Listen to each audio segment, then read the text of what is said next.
Halo, perkenalkan nama saya Edwin Slamet dari Prodi Pendidikan Geografi kelas 1A dengan nomor induk mahasiswa 2004921. Di sini saya akan memaparkan materi batuan beku untuk memenuhi tugas praktikum dari mata kuliah geologi. Bumi kita memiliki berbagai macam material yang merupakan salah satu dari jenis kekayaan yang dimiliki bumi.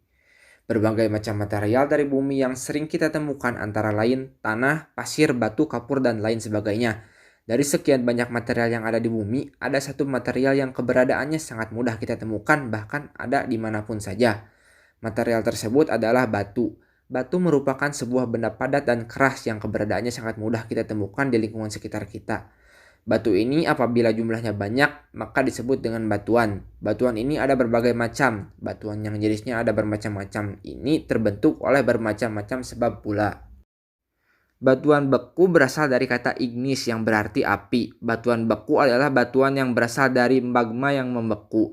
Magma yang membeku ini merupakan magma yang mendingin dan mengeras dengan atau tanpa proses kristalisasi yang terjadi baik di bawah permukaan sebagai jenis batuan intrusif atau plutonik maupun di atas permukaan sebagai batuan ekstrusif atau vulkanik.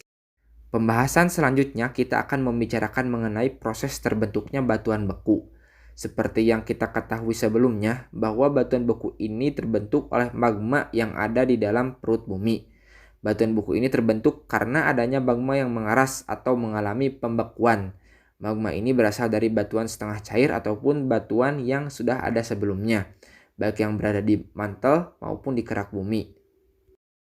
Oleh karena itu ada beberapa batuan beku dan proses terbentuknya. Yang pertama, proses terbentuknya batuan beku dalam atau plutonik. Terjadi di dalam dapur magma secara perlahan dan pendinginannya sangat lambat. Kristal-kristal yang terbentuk terlihat besar. Yang kedua, proses terbentuknya batuan beku korok. Terjadi karena batuan beku ini membeku di lorong antara dapur magma dengan permukaan bumi.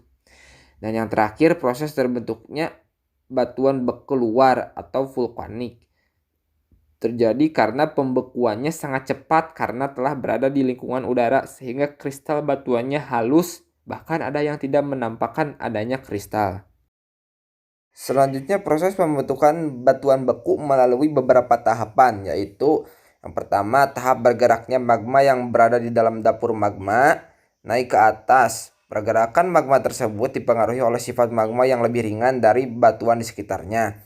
Yang kedua, tahapan magma yang telah bergerak ke atas akan mengalami tekanan yang besar baik dari magma itu sendiri maupun tekanan dari sekitar dapur magma. Yang ketiga, tahap terjadinya erupsi gunung berapi. Erupsi ini akan melelehkan magma berupa lava ke permukaan bumi. Terkadang erupsi ini juga disertai dengan letusan yang dahsyat. Yang keempat, tahap pendinginan atau pengkristalan magma. Baik magma yang sudah berada di permukaan bumi maupun yang tidak mencapai permukaan bumi. Pengkristalan merupakan proses menurunnya pergerakan ion-ion magma disertai penyusunan ion menjadi bentuk yang teratur.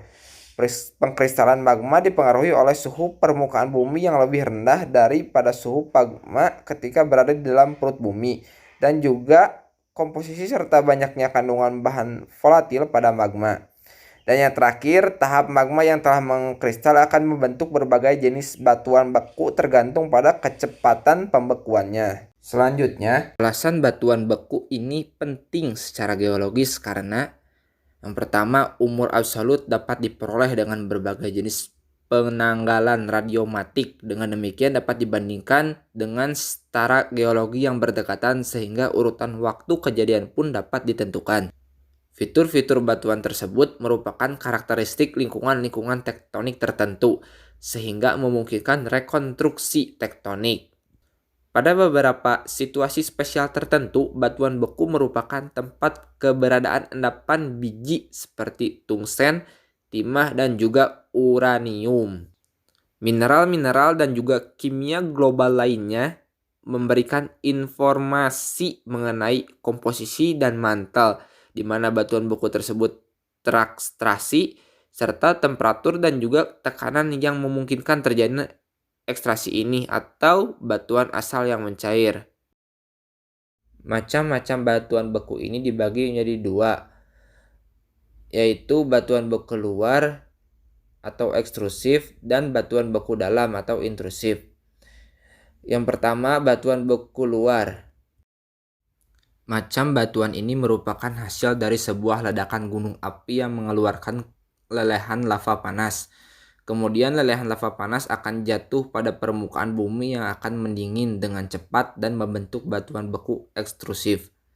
Keluarnya magma di permukaan bumi melalui rokahan yang dinamakan erupsi linear atau fissure eruption. Batuan beku luar yang pertama yaitu obsidian. Batuan ini berupa kaca vulkanik yang terbentuk sebagai batu apung ekstrusif. Obsidian pecah dan membentuk retakan seperti kulit, menghasilkan ujung yang tajam yang dipakai suku aborigin untuk membuat perkakas atau senjata. Warna dari batu adalah hitam. Selanjutnya, batuan rhyolite. Batuan ini merupakan kristal feldspar beserta sedikit serpihan kaca.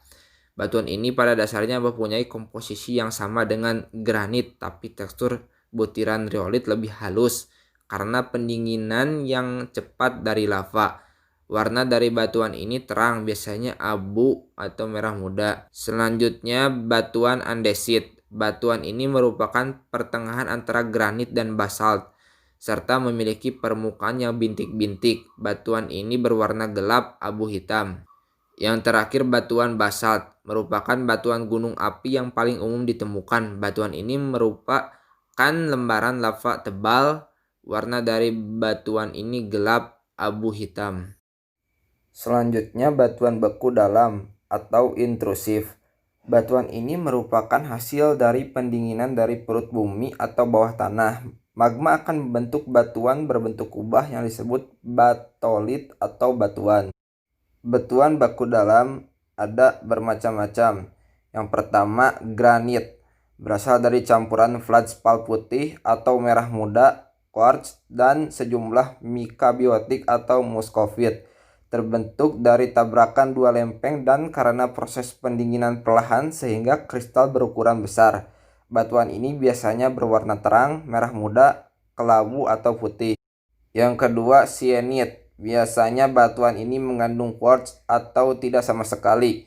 Batuan ini terlihat seperti granit. Batuan ini berwarna putih, merah muda, abu atau batuan ini mempunyai tekstur butiran yang kasar. Selanjutnya, gabbro. Sama halnya dengan sienit, batuan ini mengandung quartz atau tidak sama sekali.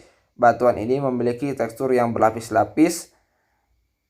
Batuan ini berwarna gelap, abu, dan hitam.